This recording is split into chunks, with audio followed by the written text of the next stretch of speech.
இருக்கிறீங்க? என்ன மணி, நான் உன் தங்கச்சியை கட்டிக்க கூடாதா? யார் அவன்? ஒரு 4000 ரூபாய் சம்பளத்துக்கு ஏதோ ஒரு ஆபீஸ்ல வேலை செய்யற நாய். ஒரு பவுன் நகைக்கு நாய் 1 வருஷம் கழிஞ்சணும். தீபாவளி பொங்கலுக்கு தான் அது புது துணி.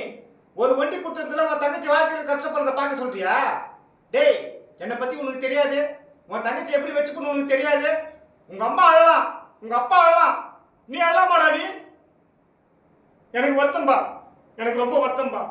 இத்தனை நாள் என் கூட பழகிட்டு இப்படி பண்றிய. நீ என்ன பண்ணா? மாலை வேட்டி சட்டெல்லாம் வாங்கி கொடுத்து மாலா முதல் ராத்திரி கையை பிடிச்சி கூட்டிட்டு போவானா நீ? யாரா பண்ணுவா இத? நீ தானே பண்ணணும். ஃப்ரெண்டாடா நீ? போங்க முதல் ராத்திரி கொஞ்சம் பூ பணம் காயெல்லாம் ஏற்பாடு பண்ணுங்க. ஐயோ அம்மா, போங்கம்மா போங்க, என்ன அழுதே சாக வச்சுருவீங்க பழகுது. போ, எனக்கும் கல்யாணம் காட்சி பண்ணணும்னு ஆசை இருக்காதா?